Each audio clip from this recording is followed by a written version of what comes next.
رمضان يا خير الشهور يا فضل رحمن غفور.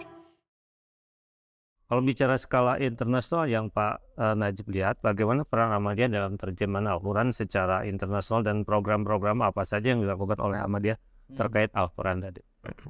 Ya, mungkin yang paling katakanlah semangatnya paling tinggi gitu ya, itu di awal abad 20. Saya bisa menyebut yang beberapa gambar yang ditunjukkan oleh beberapa kawan kami yang melakukan kajian di berbagai negara, termasuk di Rumania, di negara-negara Skandinavia, di Jerman, di Amerika, di negara yang belum tersentuh Islam, katakanlah ya tanda kutip ya waktu itu. Yang datang kemudian para misionaris Ahmadiyah dengan membawa senjata yaitu Al-Quran, terjemahan Al-Quran. Mereka memperkenalkan terjemahan itu dalam bahasa-bahasa di negara-negara yang baru tersebut kayak gitu, yang baru dimasuki oleh misionaris Islam tersebut, termasuk diantaranya ya Belanda, Indonesia, Jerman, Amerika, kemudian negara-negara di Skandinavia dan sebagainya kayak gitu. Dan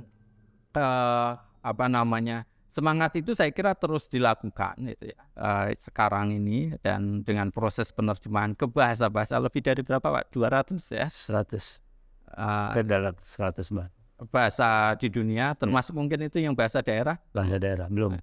Bahasa daerah misal Batak atau Bali, Jawa, Sunda dan sebagainya. Itu kan proses yang diyakini. Ada seorang misionaris Ahmadiyah, saya agak lupa namanya, itu yang datang ke London itu ya, yang mengatakan I will conquer Europe with this gitu ya. Saya akan menaklukkan Eropa dengan Al-Quran ini kayak gitu ya. Jadi semangat ini, semangat untuk menerjemahkan itu menjadi salah satu motivasi dan alat untuk berdakwah ke banyak negara dan menunjukkan bukan saja keunggulan Islam tetapi juga beauty of Islam kayak gitu ya, keindahan dengan kalimat-kalimat ayat-ayat yang ada di dalam Al-Quran tersebut kayak gitu. Nah, kemarin saya kira kita bersama-sama melihat ya, proses itu terus berlangsung di Qodian untuk menerjemahkan dan membawa Al-Quran ke berbagai masyarakat yang saat ini belum mengenalnya, gitu. Masyarakat di belahan dunia yang belum mengenal Al-Quran kayak gitu, atau terjemahan Al-Quran dan sebagainya. Dan juga buku-buku yang lain tentu saja, tetapi terutama Al-Quran ini.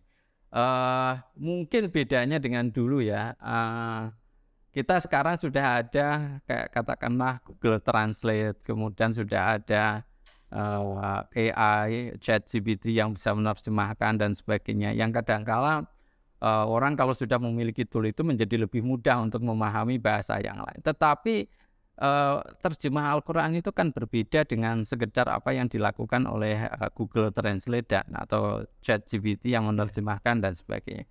Ada hal-hal yang tadi saya sebutkan itu yang tidak bisa dilakukan secara harfiah saja kayak gitu ya. Ada keindahan yang kadang-kala perlu untuk kemudian ditransmisikan di dalam terjemahan tersebut.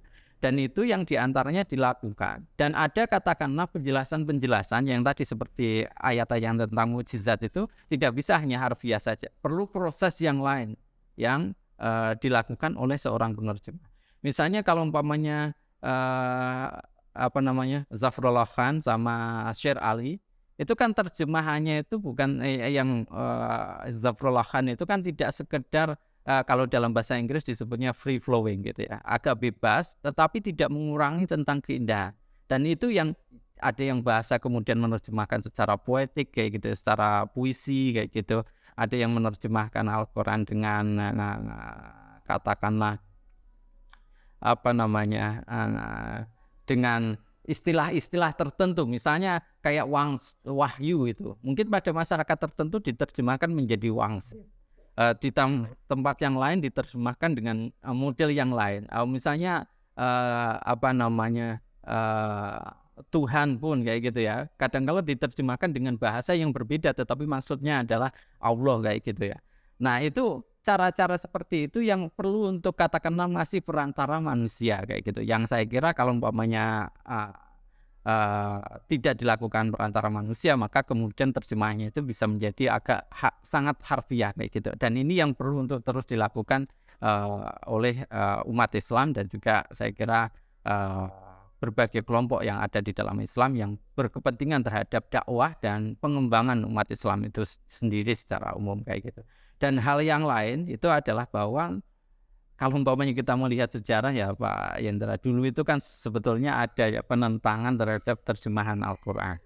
Ada yang sifatnya penentangannya itu karena teologis, karena dianggap bahasa Arab itu bagian daripada ijazul Quran, itu mukjizat daripada Al-Quran ya gitu. Sehingga ketika diterjemahkan ke bahasa lain, apakah tetap seperti Al-Qurannya itu dan sebagainya. Ada alasan yang lain bahwa waktu itu ya, karena banyak negara Islam yang masih di dalam negara jajahan kayak gitu, bahasa Arab itu adalah bahasa pemersatu. Ketika kemudian Al-Quran diterjemahkan ke berbagai bahasa, apakah kemudian umat Islam masih bersatu kayak gitu ya? Itu kekhawatiran waktu itu yang kemudian menentang.